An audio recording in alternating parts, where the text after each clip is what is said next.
예비군, 민방위 훈련장 같은 안보 특강은 가라. 여기 진짜 안보 특강이 있다. 김종대, 정욱식의 진짜 안보.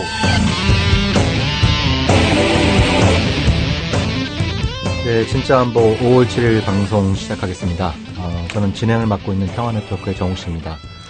예, 오늘 이 자리에는 변함없이 안보의 신 우리 김종대 편집장님 나와 계신데요. 예, 한 주간 안녕하셨습니까? 예, 안녕하세요. 여전히 어떤 경건한 분위기에서 연휴를 잘 보내셨으리라고 믿습니다. 디펜스 21의 김종대 편집장입니다. 네. 사실, 저희 평화네트워크가 디펜스 21 플러스 사무실에 같이 쓰고 있을 때는 거의 매일 만나지 않았습니까? 네. 근데 저희 평화네트워크가 한 3주 전에 이제 그 사무실을 따로 구하면서 나오면서 이제 일주일 만에 그 만나뵙게 되니까 굉장히 오랜만에 만나뵙는 것 같아요. 뭐 매일 안 봐서 좋지 뭐. 아, 좋으십니까? 그러니까. 네, 저는 잔소리하는 후배가 없어서 좋고요. 네. 예, 사무실이 넓어져서 좋고.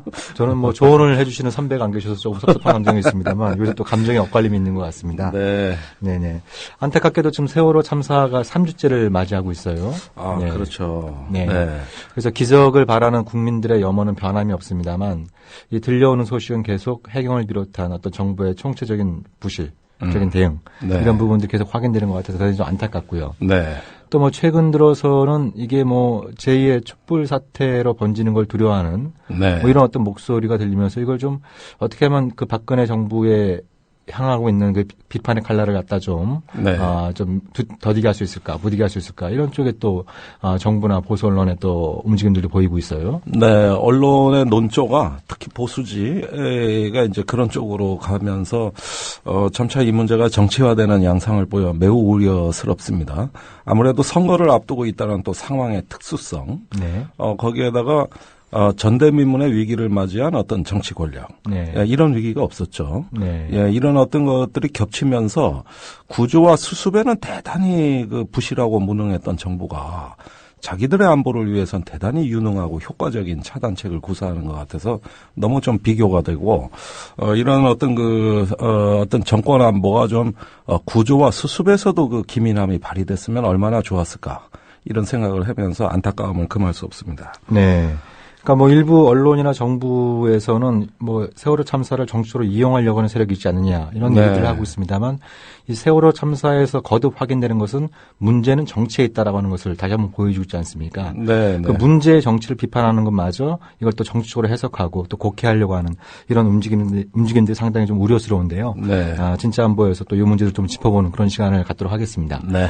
그럼 오늘 진짜 안보는 1부에서는 또 그 한겨레 신문의 통일외교 팀장을 맡고 계신 그 이용인 기자를 전화로 연결을 해서 네. 최근 그 북한의 핵실험 임박사를 비롯한 한반도 정세를 좀 짚어보는 그런 네. 시간을 갖도록 하고요. 또 뭐 최근에 또 그 오바마 대통령의 아시아 순방 이후에 일본 내에서 집단적 자위권을 제도화하려고 하는 네. 그런 움직임이 좀 가속화되고 있지 않습니까? 그렇습니다. 네네. 또 그래서 그런 문제도 한번 짚어보는 시간을 갖도록 하고요. 네. 2부 순서에서는 그 최근 그 성김 주한미국 대사의 후임자로 마크 리퍼트 이제 전 국방장관 비서실장이 후임 대사로 내정됐는데요. 이 후임 대사로 그 지목된 이제 내정된 마크 리퍼트가 어떤 사람이고 네. 이분이 주한미국 대사로 내정된 데에 어떤 배경과 의도가 있는지 이런 문제를 또 짚어보는 네. 그런 시간을 갖도록 하겠습니다. 네. 그럼 저희 진짜 안보 1부 방송 시작하겠습니다. 그 지난달이었죠. 지난달 중순에 국방부 대변인이 연일 북한의 핵실험이 임박했다. 그리고 북한 내부 소식통을 인용을 해서 북한이 4월 30일 이내에 큰 거 한 방을 준비하고 있다. 뭐 이런 얘기들이 나오면서 지금 국내적으로는 세월호 참사로 인해서 온 국민이 슬픔에 빠져있는데 또 북한의 핵실험이라고 하는 이 외환까지 겹치는 거 아니냐. 네. 뭐 이런 어떤 우려의 목소리가 굉장히 컸습니다. 네. 그런데 지금 국방부에서 밝힌 4월 30일이 지금 일주일이 지나도록 북한이 정말 핵실험을 준비하고 있는 건지 준비하고 있다면 언제쯤 이루어질 건지 네. 그리고 실제로 강행한다면 이거에 대해서 어떤 이제 그 대응책을 내놓을 것인지 이런 부분들에 대해서 이제 좀 최근 들어 다시 좀 얘기가 좀 많이 나오는 것 같아요. 네. 네네. 그래서 매우 혼란스럽습니다. 네. 예, 이게 지금 북한 핵실험을 과연 한다는 건지 안 한다는 건지 또 왜 이 문제가 지금 이렇게 잊어버릴만 하면 자꾸 튀어나오는 건지 한번 우리 그 현장의 목소리를 한번 듣기로 하겠어요. 네. 예, 한겨레 신문의 통일외교안보 팀장이죠. 이용인 기자 나와 계십니까? 네, 안녕하세요. 한겨레 통일외교팀장 이용인 기자입니다. 네. 그 미국에 1년간 연수하시고 돌아오셔서 새로 일선에 복귀하니 소감이 어떠십니까? 네, 제가 잠시 6개월 동안 이제 다른 팀에 있다가 복귀를 했는데요. 네. 좀 이전보다 많이 북한 관련 정보들이라든가 네. 이런 것들이 좀 혼란스러운 것 같고요. 네. 그리고 북한 관련해 가지고서 많이 관심도가 떨어진 것 같아요. 국민들의 관심도가. 네. 그런 것들이 조금 피부로 좀 와닿는 것 같습니다. 아하, 그렇군요. 예, 주로 미국에 계셨어요? 미국에. 또 많은 전문가들을 만나고 취재 열심히 하신 걸로 알고 있습니다. 네. 예. 책도 지금 준비하고 계신다는 말씀을 들었는데요. 어떤 책인지 좀 간단히 좀 소개를 좀 해주시면 좋을 것 같아요. 예, 미국의 아시아 회기 전략에 대해서 미국 전문가들 15명을 좀 인터뷰를 했습니다. 아하. 그래서 지금 출판사에 원고를 다 넘겼고요. 네. 아마 5월 말쯤에 책이 나오지 않을까 출판사에서 지금 작업을 하고 있는 단계입니다. 아, 예. 네. 아주 기대가 큽니다. 자, 그러면 이 기자님, 우리 지금 가장 관심사는 네네. 4월 중순부터 정부가 곧 북한의 핵실험이 임박한 것처럼 계속 얘기를 해봤어요. 네네네. 그러면서 4월 30일 이전에 북한이 뭔가 큰 거 한 방 터트린다는 어떤 북한발 뉴스가 가감없이 언론에 보도가 되고 굉장히 박근혜 대통령이 시진핑 중국의 주석하고 이 문제를 또 협의하는 전화를 통화하고 굉장히 긴박하게 돌아가는데 현재 지금 북한의 핵실험 정황 어떻습니까 보시기에? 예. 기본적으로다가 정부 당국이 하는 얘기는요. 네. 언제든지 단추만 누르면은 핵실험을 할 수 있는 단계에 와 있다. 아하. 이렇게 얘기를 하고 있습니다. 네. 제가 보기에도 실제적으로 현재 단계에서 한 며칠 정도만 더 하면은 핵실험을 할 수 있는 단계에 와 있는 거는 맞는 것 같습니다. 네. 왜냐하면은 갱도를 다 파놓은 상태고, 네. 그 다음에 가림막을 설치하고 있고, 네. 통제 차량이 와 있고 이런 것들을 보면은 마지막 수순이라고 할 수 있는 갱도 입구를 막는다든가 네. 주변의 흙을 치운다든가 그 정도 하는데 그런 작업을 하는데 한 며칠 정도 걸리니까 실제적으로다가 언제든지 며칠 정도의 시간만 있으면 북한이 핵실험을 할 준비가 돼 있다는 건 맞는 것 같은데요. 네. 중요한 거는 핵실험을 실제로 할 거냐 여부는 단순히 기술적인 문제가 아니라 고도의 정치적인 행위의 문제입니다. 그래서 북한의 의도를 어떻게 파악할 것인가 그것이 굉장히 중요한 분석 기준이고 판단 기준이라고 할 수 있는데요. 네. 그 부분에 대해서는 여러 가지로 전문가들이나 아니면 정부 당국 내에서도 의견이 엇갈리고 있는 단계입니다. 따라서 기술적으로 준비가 돼 있다, 핵실험할 준비가 돼 있다, 돼 있지 않다고 하는 것은 현 단계로서는 크게 중요하지는 않다고 볼 수 있습니다. 네. 자, 그러면은 버튼을 누르려는 어떤 의지가 중요한 것이지 버튼을 누를 수 있다 없다라는 기술적인 것은 언제든지 변경될 수 있고 또 가변적인 요소가 많기 때문에 조금 신중함을 요한다는 말씀이신 것 같아요. 그리고 기술적인 측면에서도 아까 좀 전에 말씀드렸듯이 보통 흙을 치우거나 갱도 입구에 흙을 치우거나 아니면은 입구 자체를 봉쇄하고 그렇게 하면은 정말다가 물러설 수 없을 정도로 핵실험을 한다라고 보는 게 일반적으로 기술적 판단 기준인데요. 그렇죠. 현재는 그 정도 단계까지는 와 있지 않다고 정부 당국자들이 얘기하고 있습니다. 네. 그러니까 임박이라는 표현 쓰기에는 조금 아직은 그 단계까지 간 것은 아니다. 이렇게 기술적으로도 말할 수 있습니다. 자, 그렇다면 지금 정부 측 동향을 좀 여쭤보겠는데요. 제가 아까 외교부 출입 기자들하고 통화했을 땐 외교부엔 아무 동향이 없다. 이래서 오늘 외교부 출입 기자 전화 연결은 안 하기로 했어요. 할 말이 없다 그래서. 근데 국방부는 약간 분위기가 다른 것 같죠? 예, 국방부도 실제적으로 그 4월 22일 날 김민석 대변인이 북한 핵실험이 임박했다고 얘기한 뒤로 그리로부터 약간씩 꼬리를 내리고 있는 분위기입니다. 꼬리를 내린다. 예. 그러니까 이제 핵실험을 할 언제든 준비가 돼 있다. 이거는 뭐 계속 해왔던 말이기 때문에 새로운 내용이라고 보기는 어렵고요. 네네. 좀 가장 정말 임박한 단계의 기준이라고 할 수 있는 뭐라 그럴까요? 그 아까 되메우기. 되메우기. 네. 이런 과정들은 아직 진행이 안 돼 있기 때문에 네. 그 국방부에서도 그 부분에 대해서는 굉장히 조심스러워하고 있는 것 같습니다. 네.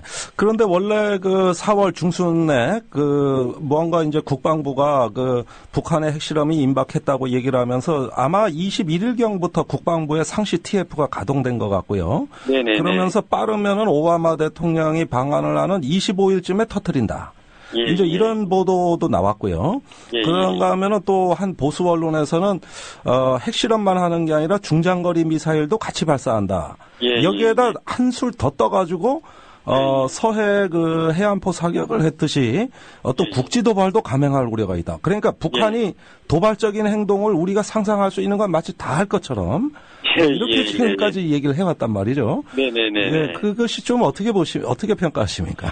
예, 일단 그 4월 22일 날 김민석 국방부 대변인이 정례 브리핑을 통해 가지고서 북한이 기술적으로 핵실험을 할 수 있는 단계에 와 있다라고 얘기를 했습니다. 네. 그거는 일반적으로다가 몇 달 동안 쭉 해왔던 얘기이기 때문에 새로운 내용은 아닌데요. 네. 문제는 그 다음에 이어지는 발언이었습니다. 네. 북한에서 적들이 상상하기도 힘든 다음 단계 조치를 취할 준비를 하고 있다. 네. 4월 30일 이전에 큰 일이 일어날 것이다. 큰 함성을 준비하고 있다. 이런 얘기들을 가감없이 공개 브리핑에서 얘기를 했거든요. 네. 그것 자체가 굉장히 이례적인 일이었습니다. 이런 거를 입수할 수 있는 경로는 우리 김종대 대표님께서도 잘 아시겠지만 두 가지 정도의 경로라고 할 수 있는데요. 네. 하나는 일단은 좀 감청을 통한 정보 획득이 있을 수 있고요. 그렇죠. 또 하나는 휴민트를 통해서 인맥을 통해 가지고서 좀 얻는 정보인데 어느 쪽이든지 이거는 좀 문제가 있는 정보였다라고 보고 있습니다. 네. 우선 이게 이제 첩보를 감청을 통해서 한 것인지 아니면 인적 자원을 통해 가지고 얻은 건지 휴민트. 휴민트를 통해서 얻은 건지 정확하게 확인이 되지 않고 있지만 만약에 감청을 통해서 얻은 거라면은 우리가 어떤 채널로다가 감청을 하는지를 북한한테 다 알려준 꼴이 되는 거고요. 그렇습니다. 그리고 휴민트를 통해서 하더라도 이쪽 이제 휴민트 쪽이 좀 위험에 빠질 염려가 있는 것이죠. 그리고 제가 개인적으로 판단하기에 큰 한방을 준비하고 있다. 4월 30일 이전에 큰일이 일어날 것이다. 이런 얘기를 전화를 통해서 이런 아주 극비의 정보를 전화를 통해 가지고 북한 내부에서 오갔을 거라고 보지는 않고 있습니다. 네. 한국 쪽에서 감청을 할 것을 뻔히 아는데도 불구하고 이런 식의 얘기를 했다고 보기엔 좀 어렵고요. 이 첩보의 수준이 제가 보기에는 다소 그냥 탈북자들이나 아니면은 국경지대에서 떠도는 소문 정도가 아니었을까. 제 개인적으로는 그렇게 추측을 하고 있습니다.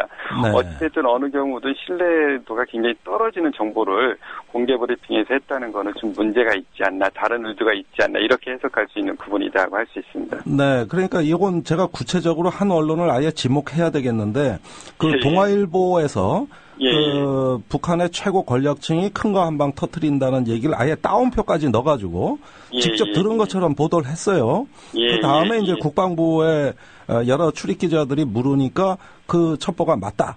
이렇게 국방부 대변인이 시인함으로써 이게 드러난 거 아닙니까? 그죠? 그렇다면은 이걸 특정 언론에 줘서 그 언론 플레이를 하고 그 뒤에 이걸 또 시인하는 그런 패턴이라는 것은 전형적으로 이 어떤 정보의 ABC에 위배되는 말하자면 출처를 드러내는 것이니까 이런 점에서는 상당히 어떤 국가 안보에 있어가지고 우리가 아는 어떤 정부가 강조하는 안보의 원칙에도 좀 위배되는 거 아닌가 하는 생각이 듭니다. 맞습니다. 네, 알겠습니다. 그러면 말이죠. 물론 북한이 핵실험할 가능성은 언제든 있다고 봅니다. 그런데 지금 이제 이제 오바마 대통령의 한국 방문에서 나온 한미 공동 성명, 또 그 전에 3월에 있었던 헤이그에서 한미일 삼국 정상회담의 성명, 이런 여러 가지 어떤 그 대북 성명이 발표되고 드레스덴 연설도 있었고요. 이런 것들이 어떻게 보면은 전체적으로 지금 북한의 핵실험을 촉진하는 방향으로 작용하고 있는 겁니까? 예, 저 개인적으로는 좀 그렇게 보고 있습니다. 물론 이제 그 북한이 실제로다가 정치적 판단을 어떻게 할지 그런 부분에 대해서는 여전히 미지수이고 조심스럽다고 할 수 있습니다. 전문가들 사이에서도 좀 의견이 엇갈리는 부분이고요. 네. 다만 일단 이제 그 북한이 핵실험을 하는 가장 큰 이유는 일단 자기들의 의제, 북한 의제를 위로 밀어 올리고 관심을 끌기 위한 것인데, 현재 인정 미국 쪽에서 이른바 전략적 인내라고 해서, 북한의 요구라든가 북한과의 협상을 뒤로 미루고, 사실상 방기하고 있는 상황이 아닙니까? 그런 상황에서 지금 좀 어떤 대화를 유도할 수 있는, 북한과의 대화를 유도할 수 있는 미국의 정책이 바뀌지 않고 있고, 또 한국 역시도 주도적으로 북핵 문제를 해결하기 위한 구상이나 주도권을 이렇게 가지려고 하지는 않는 것 같아요. 그런 필요성과 고민은 있는 것 같지만 그걸 적극적으로 나서서 하려고 하는 것 같지는 않고요.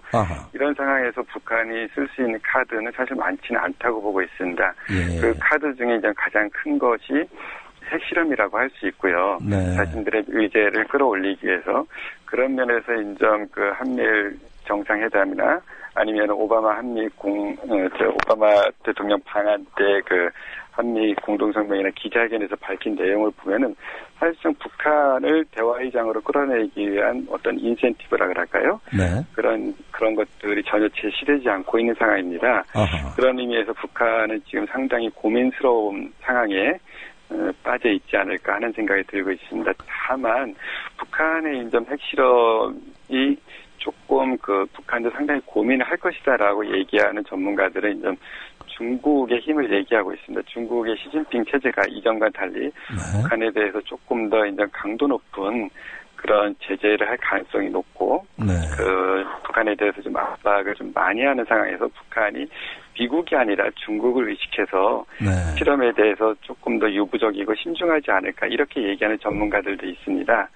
그런 의미에서 지금 딱히 어느 쪽으로 북한이 움직일 것이다라고 얘기하기는 좀 힘든 상황이기는 하지만 어찌됐든 한미 또는 한미일이 지금 북한을 방치할 경우 북한의 핵 능력이 고도화되고 그런 상황에서 지금처럼 방치하는 것은 좀 문제가 아닌가 이런 생각을 갖고 있습니다. 예, 큰 거 한 방 터질 것처럼 이렇게 얘기하고 가만히 손을 놓고 있을 일은 아니네요.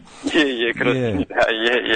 상당히 지금처럼 이렇게 북한의 핵 능력을 이른바 전략적 인내, 그냥 전략적 인내라는 이름으로 방치하거나 이렇게 내버려둘 경우에는 실제로 그에 따른 안보 불안이라든가 이런 것들은 우리한테 고스란히 들어오기 때문에 특히 한국이 입을 여러 가지 정치적, 사회적, 심리적 타격이 크기 때문에 한국이 주도적으로 적극적으로 나서야 될 상황입니다.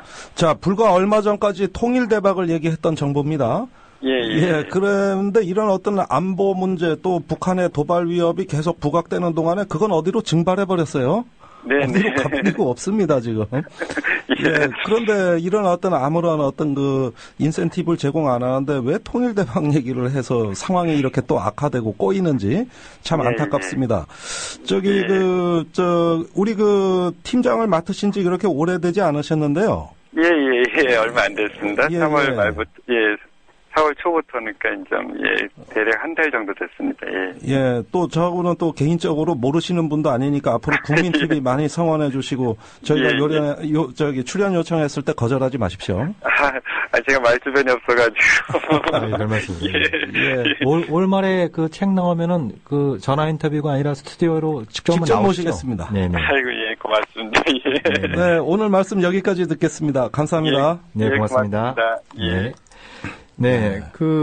우리 이용인 기자님과 함께 북한 사체 핵실험 임박설 또 그 가능성 결국 이제 뭐 정리를 해보자면 기술적인 준비는 거의 완료가 된 상황이지만 네. 북한 지도부가 김정은 체제가 이 여러 가지 안팎의 어려움을 가중시킬 수도 있는 네. 그런 어떤 상황에서도 정치적인 결단을 내릴 것이냐 뭐 이런 부분에 대해서 좀 해석이 분분한 그런 현실인 것 같아요. 그렇죠. 그러니까 방금 이용인 기자 얘기도 마찬가지입니다만 제가 제일 기이하게 생각하는 것은 네. 만약에 북한 핵실험이 임박했다면 정보가 이렇게 있을 리가 없거든요. 제가 네. 오늘 외교부에 전화를 여러 차례 해봤는데 아무 움직임이 없습니다. 하나도 움직임이 없어요. 네. 심지어 지금 외교부 장관이 이제 해외에 나가 있지 않습니까? 뉴욕에 가 있죠. 그러니까 네. 지금 한국이 5월 달에 네. 지금 한국이 유엔 안전보장이사회, 유엔 안보리 비상임 이사국이지 않습니까? 네네. 5월 달이 이제 의장국 순번 차례가 그렇죠. 되고 있어서 예. 그래서 이제 윤병세 외교부 장관이 좀 주로 뉴욕에 지금 체류하고 있는 가서 여러 상황이죠. 사람들 만나고 있어요. 네. 예컨대 캐서린 애슈튼 EU 외교안보장 정책 고위 대표자. 네. 예, 양자 회담을 어제 가진 거였습니다.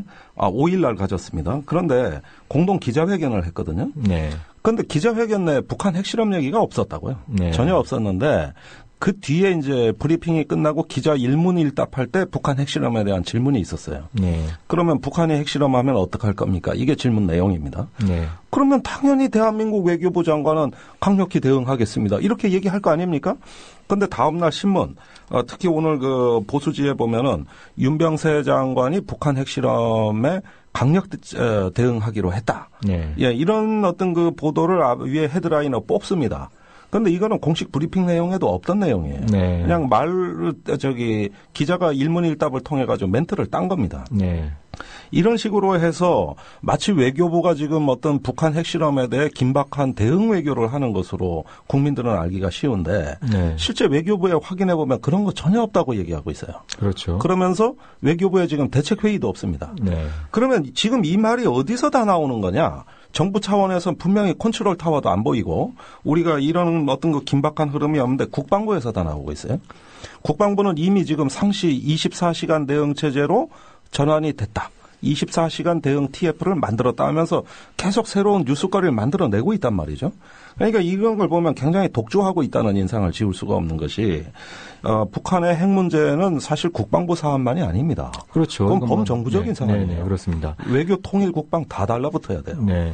그러니까 국방부의 최근 한 달 동안의 어떤 움직임을 보면은 처음에는 마치 정치평론가 혹은 예언가처럼 4월 30일 이내에 할 것 같다. 네. 이런 쪽에 좀 얘기를 했다가 4월 30일이 지난 이후에는 곧 하거나 네. 아니면 이건 일종의 기만 전술일 수 있다. 네. 둘 중에 하나이다. 네. 이런 쪽으로 살짝 좀 꼬리를 내리는 이런 어떤 네. 모습들을 보이고 있는데 국방 당국으로서 북한의 핵실험 가능성에 촉각을 곤두세우고 이거에 대비책을 세우는 건 우리가 충분히 이해할 수 있지만 네.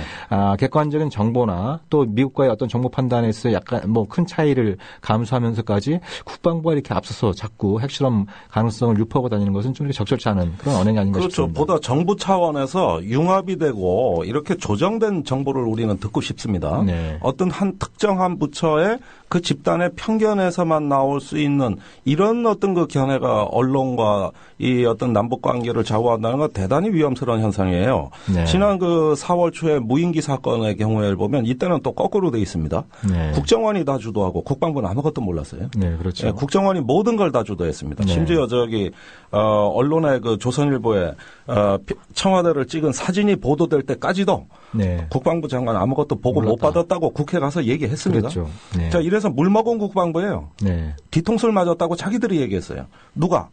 국정원이 때린 뒤통수에. 네. 네, 때려서 맞았다 이 얘기입니다. 그런데 지금에 와서 보면은 그때 어떤 물먹은 것에 대한 어떤 한풀이라도 하듯이 모든 걸 국방부에서 주도는 하고 기자들은 받아쓰기 바쁜데 네. 실제 이 핵실험이 임박했거나 지금 긴박한 징후는 아직 안 보이고 있고 네. 정부 차원의 대응은 국방부 외에는 다 열중시하고 있다. 네. 예, 이런 부분들이 또 발견이 되는데 이게 어떤 위기 관리에 있어가지고 정상적인 어떤 정부의 모습이라고 할 수 있는 것인가? 그러니까 자꾸 왜 이런 비정상적인 건가? 이게 의문이에요. 국방부가 좀 이런 움직임을 좀 침소봉대하는 것이 일종의 좀 과유불급의 우를 범할 수 있는 게 있지 않습니까? 그러니까 네. 국민들한테 군 당국이 북한의 핵실험 가능성에 대해서 철저하게 대비하고 있다. 네. 이런 인식을 심어준 걸 넘어서 네. 이 세월호 참사로 인한 어떤 좀 궁지에 몰린 박근혜 정부를 좀 방어하고 또 네. 국면을 전환하기 위한 그런 의도에서 자꾸 핵실험 가능성을 유포하는 것이 아니냐. 네. 이런 또 해석을 나올 수 있기 때문에 우리가 원하는 어떤 군의 자세는 조용하고 강한 안보이지 않습니까? 그렇습니다. 네, 마치 그 정치 평론가처럼 안보 평론가처럼 자꾸 이 문제에 대해서 얘기하는 것보다는 단호하면서도 좀 이렇게 예, 신중한 이런 지금 어떤 안보의 기본 ABC를 무시하는 두 건의 무리수가 나왔습니다. 정부에서 우선 4월에 청와대 사진 공개한 겁니다. 무인기에서 네. 찍었다고 하는 네. 그 사진도 이게 진짜인지 가짜인지 우리가 판별할 수 있는 방법은 간단합니다. 그 무인기에서 170장의 사진을 찍었다 그러는데 그걸 전부 다 보면 돼요. 네. 그러면 이동 경로가 다 나오고 그렇죠. 카메라 성능이 다 나오고 해상도를 비교해 보면 해상도는 다 나오고. 그런데 네. 그때 그 언론에 공개된 사진은 구글 같은 데서 아무나 구할 수 있는 그런 수준의 사진밖에 안 됐어요. 네. 자 그렇다면 이게 청와대 상공에서 20초 머무르면서 찍은 사진이라는데 그 사진의 진위 여부는 수사한다 그랬습니다. 네. 누가 유출하는지도 수사한다고 국군 기무사가 수사한다 그랬어요. 그러면 간단한 겁니다. 지금은 수사 결과 다 나오고 이거 이미 판명이 끝났어야 돼요. 그 170장 사진하고 비교해보면 간단히 끝나는 겁니다. 네. 그걸 다 조작할 수는 없다고 봤을 때 170장을. 그렇다면은 이런 어떤 안보에 있어가지고 어떤 기본이 무너짐으로써 또 북한이 찍은 사진을 북한에 다 우리가 전송해 준 거나 다름없는 사진 공개 어떤 난파 간첩이나 하는 이런 식의 어떤 것들을 조선일보가 했다는 것이고 이번에 또 동아일보가 어떤 북한의 핵심 당국자가 한 얘기로 추정이 되는 큰 거 한 방 터뜨리겠다는 이런 특급 정보를 그대로 언론에 가감없이 따옴표로 처리해서 내보냈다고 한다면 이건 역시도 우리 정보력의 대단한 노출입니다. 네. 자, 그러면 국정원과 국방부가 지금 번갈아서 하고 있는 건 뭐냐 하면은 솔직히 말해서 안보의 어떤 기본을 아느냐고 저는 또 다시 질문할 수밖에 없는 게. 일종의 정보를 갖고 장사하는 셈이에요. 장사하는 거죠. 네. 이거는 국가안보가 아니라 조직안보입니다. 네. 명확히 얘기하자고요. 그런데 이것이 이제 세월호로 우리 사회가 어떤 걷잡을 수 없는 슬픔에 빠져 있을 때 자꾸 이런 무리수를 통해서 여론을 주도했다는 겁니다. 정상적인 방법은 안 되니까. 네. 그러니까 이런 무리수를 둬서 결국은 어떤 국면에서 하나의 주도권을 이렇게 좀 행사하려는 의도가 보여진 거 아닌가 이런 어떤 부분이 생기는 거고 같은 시간에 청와대는 이 재난에 관해서는 청와대가 컨트롤 타워가 아니라는 발언을 했었는데 네. 김장수 안보실장이 연휴가 들어가기 직전에 그러니까 지난 5월 1일에 이번엔 아예 문서로 된 홍보 자료를 뿌렸습니다. 네. 같은 주장이 실려 있습니다. 재난 업무에 관한 컨트롤 타워는 청와대가 아니다. 재난안전기본법에 의해서 국무총리와 행정안전부 장관이 재난안전을 총괄하게 돼 있고 사고대책본부는 행정안전부에 두게 돼 있다. 고로 우린 아니다.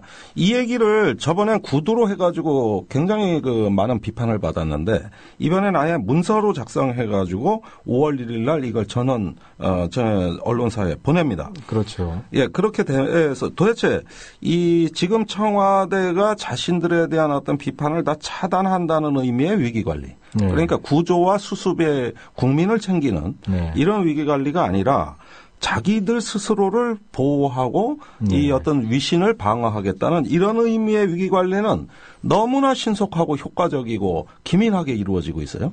그러니까 이런 위기관리 역량을 구조하고 수습하는 데 좀 발휘하면 안 됩니까? 그러니까 세월호 참사가 발생한 직후에 네. 당일 오전이었죠. 그때 왜 뉴스 속보로 단원과 학생들 전원 구출, 네, 탑승객들 전원 탈출 이런 어떤 속보가 뜨지 않았습니까? 네. 그때 뉴스 속보로 같이 나왔던 것이 국가안보 청와대 안보실이 네. 이 상황을 갖다 실시간으로 모니터링하면서 대통령한테 보고하고 있다. 네. 이런 또 뉴스들도 계속 나왔거든요. 네. 그래서 마치 이제 구조에 엄청난 성과가 있을 때에는 이것이 마치 이제 안보실 컨트롤 타워처럼 존재감을 보이고. 예, 보였다가, 지금 이제 구조자 사실상 0명으로 기록되고 있는 이런 어떤 참담한 상황이 발생하니까 자기들은 네. 컨트롤 타워가 아니다. 네. 뒤로 빠지는. 그러니까 이런 모습만 보더라도 참 이게 국가안보기관의 기본적인 어떤 공직자로서의 윤리, 네. 책임의식이라고 하는 것도 찾아볼 수 없는 상황인 것 같아요. 그렇죠. 그러니까 우리가 국가의 안전, 안보를 고민하는 입장에서 꼭 드리고 싶은 말씀은 뭐냐면은 국가가 가장 불안하고 국민들이 가장 혼란한 시기에 혼란스러운 시기에 이때 정치 권력이나 정치 지도자의 어떤 그 소신 없는 또는 철학이 없는 어떤 그 자기 방어의 어떤 그 행태를 보일 때 그것이 재앙을 키운다는 것을 분명히 명심해야 됩니다. 네. 우리가 그 우선 벌어진 재난은 주워 담을 수는 없잖아요. 그렇죠. 이건 사후 수습만 잘하는 수밖에 없어요. 그러면 정치 지도자가 해야 될 일은 국민을 챙기는 거거든요. 네. 이 순간에 무언가 움츠려들고 자기 방어하고 숨어 다니는 이런 어떤 그 정치 리더십이 우리 현대 민주국가에서는 굉장히 재앙의 요인을 키우는 측면이 있다. 왜 그러냐? 네. 신뢰를 잠식하기 때문입니다. 그렇죠. 그러면은 대부분 국민이 단결해야 되고 마음이 한 군데 모아져야 되고 정치 지도자는 불굴의 용기로 전면에 나서서 그 국민들의 의지를 그 집약시켜야 되거든요. 네. 이게 바로 리더의 할 일인데 이것이 제대로 안 되고 자기 방어 모드로 이것이 전환이 되게 되면은 국민들이 이제 불신하게 되고 회의하게 되고 비판하게 되는 거거든요. 이것이 국가의 위기 관리 역량을 심각하게 잠식해 버린다는 거예요. 네. 그런 점에서 지금 청와대가 자기 방어하는 어떤 위기 관리는 제가 이해는 합니다만은 계속 잔소리합니다. 위기관리 대응 매뉴얼이 부실하다. 뭐 매뉴얼이 잘못돼 있다. 시스템이 엉망이다. 공무원 탓하는 얘기는 다 합니다. 그런데 대통령, 정치 지도자가 뭐 해야 되는지는 매뉴얼도 없고 철학도 없더라는 거예요. 그러니까 좀 일종의 호통형 대통령에서 소통형 대통령으로 바꿔야 될 텐데요. 네. 대통령 스스로는 국가 개조를 얘기하고 있습니다만 많은 국민들이 지금 기다리는 것은 대통령의 개조. 네. 네, 대통령이 정말 국민들이나 공직자들한테 호통이나 치고 네. 뭐 이런 어떤 그 입장에서 정말 진정성을 갖고 소통을 할 수 있는 그런 리더십으로 좀 거듭나는 계기가 되었으면 하는 바람인데 네.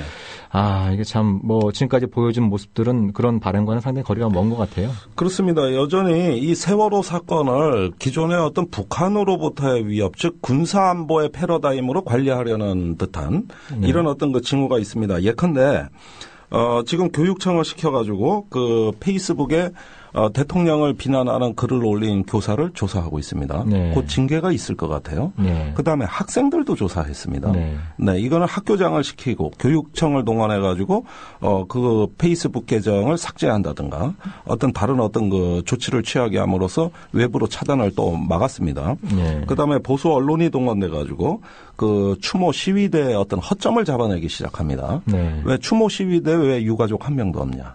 예, 이런 식의 혹시 그 시위대에 뭐 통합진보당 사람이 있지 않느냐. 통합진보당 민주노총 사람이 있지 않느냐. 예, 그렇죠. 예. 뭐 이런 개인 신상 털기식의 접근을 해서 그런 사람이 있으면 마치 그 사람들이 전체를 대표하는 것처럼 네. 자꾸 이렇게 침소봉대하는 그런 언론의 행태들도 계속 반복되는 것 같아요. 예, 그렇습니다. 그다음에 입에 달고 다니는 말이 뭐냐면 유언비어 유포금지인데 네. 도대체 이 사건에 우리가 세월호 사건에서 얼마나 유언비어가 어떻게 위기 관리를 우리가 그 걸림돌을 만들고 방해했는지는 저는 잘 모르겠습니다만은 생각보다 우리 국민들 굉장히 지혜롭고 성숙하고 또 판단 능력 갖고 계신 분들입니다. 그렇죠. 그런데 마치 여기서 어떤 그 전염병처럼 또는 독버섯처럼 유언비어가 퍼질 수 있다는 가능성을 먼저 말하고 네. 그런 다음에 적극적으로 색출 내지 조사로 들어가고 있단 말이죠.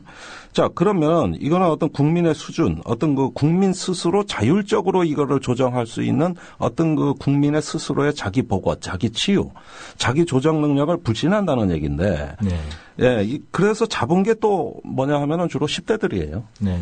예, 그러면은 진짜 괴담, 유언비어를 뿌리 뽑으려면은 그 실종자들을 뭐 종북 좌파가 배후 조종하고 있다든가 또는 어떤 실종자 가족이 아닌 사람이 실종자 가족 행세를 한다든가 이렇게 말한 새누리당 의원들을 먼저 조사하는 것이 순서가 네, 아닐까 네. 생각이 됩니다. 네. 그게 유언비어가 아니면 도대체 뭐가 유언비어입니까? 그렇죠. 이런 점에서 우리의 어떤 그 실수를 먼저 하는 거는 국민들이라기보다는 정치 권력, 정치인이었거든요. 그렇죠. 한 사회의 어떤 그 신뢰가 갈수록 척박해질수록 유언비어는 결국 그 척박해진 신뢰의 땅에서 자라나지 않겠습니까? 그렇습니다. 네, 그러니까 정부 스스로 어떤 국민들한테 신뢰를 주지 못하고 자꾸 이 문제를 은폐하고 책임을 회피하려고 하는 이런 모습이 커질수록 네. 정부가 그토록 경계하는 유언비어도 커질 수밖에 없다. 네. 어떤 평범한 진리를 좀 정부에서 좀 한번 깨달았으면 하는 그런 어떤 바람도 좀 갖고 있습니다. 그렇습니다. 네. 그리고 그 북한 핵실험 관련해서 좀 한 가지만 더 좀 짚고 싶은 게 있는데요. 네. 정치적인 어떤 상황, 그러니까 북한이 4차 핵실험을 한다고 했을 때 지금 윤병세 외교부 장관은 이건 게임 체인저가 될 거다. 그러니까 네. 지금까지 북한이 경험해보지 못한 그런 강력한 중국을 포함한 국제적인 제재와 압박과 고립을 경험하게 될 것이다. 이렇게 강조하고 있지 않습니까? 그래서 그걸 그렇죠. 일컬어서 이제 게임 체인저로 얘기하고 있고 그래서 4차 핵실험 강행 시 북한이 존망을 걱정할 정도의 그런 강력한 제재가 뒤따를 것처럼 얘기를 하고 있는데요. 그런 정치적인 문제와 함께 봐야 할 게 이제 기술적인 의미인 것 같아요. 네. 예, 그러니까 기술적인 관점에서 볼 때 북한이 4차 핵실험이 과연 필요한 것이냐. 네. 이런 부분들을 어떤 다른 핵보육들의 사례를 한번 좀 검토하면서 짚어볼 필요가 있을 텐데요. 지금 현재 북한이 3차례 핵실험을 했고 네. 지금 북한이 그 핵탄두를 소용화해서 미사일을 장착할 능력이 있느냐 없느냐. 네. 이게 상당히 이제 그 초미의 관심사이자 아주 여러 나라의 정보 당국들이 촉각을 곤두세우고 분석하고 있는 대상이지 않습니까? 네. 근데 여기에 대해서 명확한 결론이 없는데 만약 북한이 4차 핵실험을 한다고 한다면 그 모혹성은 아마 사라지게 될 겁니다. 네. 그러면은 확실한 북한이 뭐 공개를 하지 않더라도 이제 북한이 4차례 핵실험, 특히 4차 핵실험이 3차 핵실험보다 더 성공적인 그런 결과를 내놓게 된다면 이제 그 모호성, 그러니까 핵탄두를 소용화해서 미사일에 장착할 수 있다는 능력을 갖게 된다라고 하는 의미를 갖고 있고 이것이 일반적으로 볼 때 그러니까 이제 북한이 얘기하는 핵 억제력이라는 것이 일반적으로 두 가지 조건이 필요하지 않습니까? 하나는 능력이 있다는 걸 보여줘야 되고 다른 한편으로는 신뢰. 예. 그러니까 능력과 신뢰의 관점에서 볼 때 북한이 4차 핵실험을 해야 된다라고 하는 어떤 기술적인 그 압박을 느끼고 있을 개연성도 충분히 있다. 그렇기 때문에 북한이 한편으로는 이제 대외적으로 상당히 모호한 메시지를 보내고 있습니다만 동시에 풍계리 핵실험장에서는 굉장히 좀 분주한 그런 움직임도 같이 보이고 있다. 이렇게 좀 볼 수 있을 것 같아요. 그러면은 말을 정리하면 그 북한의 핵은 어떤 지금 아까 이용인 기자가 말한 대로 어떤 지금 북한의 불리한 국제정치적 현실을 타개하는 하나의 어떤 카드이자 협상용이라는 의미가 있지만 그것과 별도로 군사적으로 이 핵실험이 갖고 있는 또 절실함이란 게 있는 거죠. 그렇죠. 왜냐하면 북한은 핵 억지력을 이제 국정의 최고 목표로 삼은 나라이기 때문에 어떤 핵무력을 갖고 억지력을 행사하겠다는 이런 어떤 국가이기 때문에 어떤 핵 개발의 속도는 점점 더 가속화돼야 된다는 의미가 되는데 그러려면 이 핵실험은 아주 필수적입니다. 그렇죠. 예, 우선은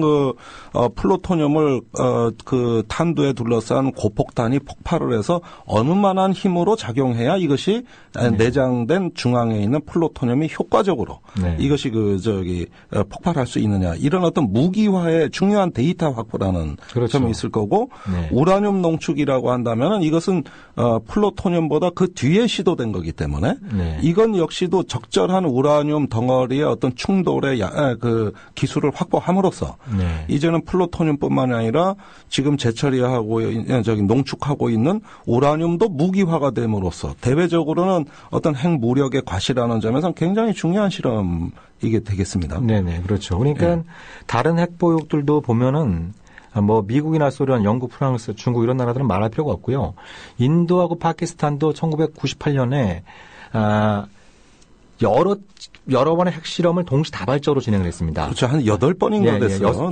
파키스탄이 6번인가 하고 인도가 8번 이렇게 했는데 그러니까 단시간 내에 동시다발적인 핵실험을 통해서 어떤 그 무기화에 필요한 데이터를 확보함으로써 한 번으로 끝내는 크게 볼 때 한 번으로 끝내는 이런 어떤 방식이어서 북한 역시 지금까지 3차례 했는데 핵보육 가운데 가장 지금 횟수가 적은 편이고 그 핵실험의 횟수가 적다라고 하는 것은 무기화의 어떤 확신도가 낮을 수 있기 때문에 그렇죠. 어떤 군사 기술적인 측면에서 볼 때는 북한이 핵실험의 유혹을 강하게 느끼고 있을 그 개연성 이런 부분도 우리가 충분히 좀 검토를 해야 될 것 같아요. 자, 그렇다면 그렇게 어떤 그 군사적인 논리로 지금 어떤 북한의 핵 개발이 가속화된 상황이라면은 지금 우리가 굉장히 어떤 북한이 실제 핵 국가로서 진입하는 것을 용인하는데 지금 시간이 많지 않다는 얘기예요. 그렇죠. 굉장히 급한 상황입니다. 지금. 네, 그렇습니다. 그러니까 북한에게 그런 어떤 기술적인 필요성을 결국 정치적인 판단으로 극복하게 만들기 위해서는 결국 그 대화와 협상을 통해서 문제를 풀겠다라고 하는 시그널을 보내는 게 대단히 중요하거든요. 그러니까 북한은 두 가지를 염두에 두고 있을 겁니다. 만약에 이런 풍계리 핵실험에서 분주한 움직임을 보임으로써 어떤 그 한미일 삼국으로 하여금 육지화되면 나오게 한다라고 한다면 그게 외교적인 목적이 달성됐다고 생각할 수 있는 것이고 그게 안 될 경우에는 일종의 플랜 B 핵실험을 강행함으로써 국제적인 제재의 강도는 높아지더라도 핵 억제력은 강화시키는 그런 길을 선택할 수 있기 때문에 지금 시점에서 대한민국 그 외교, 대한민국 정치가 선택해야 될 그 지점은 어떤 것이냐. 자꾸 마치 기우제 지내듯이 북한이 곧 핵실험한다. 이런 어떤 예언가적인 발언이 아니라 지금이라도 당장 어떤 대화 협상을 통해서 북한의 핵실험을 막을 수 있는 그런 어떤 외교적인 노력이 필요한데 그런 부분들은 계속 좀 후퇴하고 있는 것 같아서 대단히 좀 안타깝고요. 예, 그런 노력이 강압적인 방식으로는 진행이 되고 있죠. 네. 예, 뭐 강력한 어떤 대응을 하겠다든가 또 국제사회를 동원해서 압박한다든가 이런 강압적인 방식은 하고 있습니다만은 우리가 위기 관리에서 얘기할 때 그 억지라는 거는 뭐냐면 강압적인 방식 플러스 옵션이에요. 네. 그게 그냥 교과서에 나오는 얘기입니다. 예, 그러니까 상대방하고 같이 벼랑 끝으로 지금 우리가 달려가고 있는데 문제는 그 옆에 완만한 언덕이 있다는 걸 어떻게 알려주고 안내할 것이냐. 이 두 가지가 결합된 걸 위기 관리라고 하는 것이고 그러지 않고 어떤 그 압박만을 가할 때는 이건 강압적인 방식인데 이것만 가지고 위기 관리라고는 얘기 안 하는 거죠. 그거는 교과서에 없는 얘기예요. 그것은 그냥 강압입니다. 강압. 그러면서 상대방의 벼랑 끝으로 가는 어떤 우리를 결박해서 벼랑 끝으로 몰고 가는 어떤 위기를 불사하는 이런 것들을 용인하거나 방치하는 게 되는 거죠. 그렇죠. 그런데 1962년에 쿠바 미사일 위기 당시에도 케네디 대통령이 일경 쿠바를 공습해서 그 전면전을 불사하는 어떤 태도를 취했지만 그러나 이면에서는 또 협상이 진행이 돼서 그렇죠. 터키에 배치돼 있던 미국의 중거리 핵미사일을 철수시키는 옵션 카드를 제시한 거거든요. 네네. 그러니까 위기 관리에는 강압, 억지 여러 가지가 있는데 그 중에서 한 가지 필수적인 이게 또 옵션이라는 대안이라는 부분인데 지금 통일 대박론을 얘기한 정부 아닙니까? 불과 2월 달까지. 네네. 통일준비위원회 만드시겠다고 그러지 않았습니까? 박근혜 대통령이 직접 위원장 맡는다고 안 그랬습니까? 네. 그런데 위원은 아직 구성도 안 돼 있고 드레스덴에 가서 연설을 했는데 이게 또 북한의 속을 더 뒤집어놨고 사태는 지금 더 악화되고 있어요. 통일로 가는 게 아니라 지금 더 이상해졌단 말입니다. 상황이. 그러니까 제가 걱정하는 것 중에 하나는 만약에 지금 상황에서 북한이 4차 핵실험을 가능한다면 정부 안팎에서는 통일 대박론이 더 강해질 수 있습니다. 그건 무슨 의미냐면 대화와 협상을 통해서 평화적인 통일이 아니라 북한의 목을 옥죄가지고 정말 이제 북한을 무너뜨려서 흡수통일을 할 수 있다. 뭐 이런 어떤 또 이제 그 이명박 정부 때 그 유행했던 그런 망상이 다시 등장할 가능성이 높다는 생각이 들고요. 이 대목에서 우리가 중요한 질문을 하나 던질 필요가 있습니다. 만약에 북한이 4차 핵실험을 하게 될 경우에 강행하게 될 경우에 가장 득보는 나라들이 어떤 나라겠습니까? 우선 MD를 하고 싶어하는 나라들 아닐까요? 예. 미사일 방어 체제. 그러니까 지금 미국이 북한의 4차 핵실험에 편성을 해서 지금 그 미국 본토 방어용 레이더의 예산을 2배로 늘리고 지금 일본의 MD 기능을 탑재한 이지스함을 2척을 추가로 배치하기로 하지 않았습니까? 그리고 아마도 지금 국방부에서 그 한미 정상회담 직후에 브리핑을 하면서 그런 얘기를 하지 않습니까? 이제 그 군사정보 보호협정, 비밀 군사정보 보호협정을 한미일 MOU 형태, 양해각서 형태로 가되 국민들의 정서를 충분히 감안하겠다. 그런데 여기서 4차 핵실험이 북한이 4차 핵실험까지 강행한다면 한미일 3자 MOU를 갈 가능성이 이제 길을 터주게 되는. 그러면 그 과정에서 가장 득보인 나라는 그걸 지금까지 요구했던 미국, 일본, 그리고 지금 또 이제 앞으로 이제 방송에 때 잠깐 언급하게 될 일본의 집단적 자위권, 이런 부분들이 북한의 4차 핵실험의 어떤 그 폭음을 가지고 이제 등장할 가능성이 상당히 높아진다는 것이죠. 그러면 변호사님, 대한민국이 얻게 되는 건 뭐죠? 글쎄 이제는 어떤 대한민국이 한반도 정세를 우리가 주도할 수 있는 이런 기반은 잠식되는 반면에 어떤 세력 균형 관점에서 한미일이 이렇게 동맹으로 더 결속되고 강화되면서 북한 중국과는 어떤 대치를 하게 되는 소위 말하는 아시아의 재균형에는 더 기여하게 되는 어떻게 보면 냉전식 세력 균형을 형성하기에는 북한의 핵실험이 매우 유용한 작용, 아주 큰 기여를 할 것이다. 이렇게 볼 수가 있는 건데 지금 어떤 전 세계가 한국이 운전대에 앉아라. 이제 우리 스스로도 그렇습니다. 이제 한반도의 운명을 좀 우리가 결정해보자. 우리 스스로 우리의 미래를 열어보자. 이러면서 어떤 그 하나의 주도권을 행사하는 것이 궁극적으로는 우리의 어떤 생존과 번영의 길로 가는 하나의 중요한 어떤 그 발판이라고 했을 때 이 발판이 점점 더 불안해지고 허물어지게 된다면은 우리가 할 일은 그러면 남은 대안은 딴 게 없죠.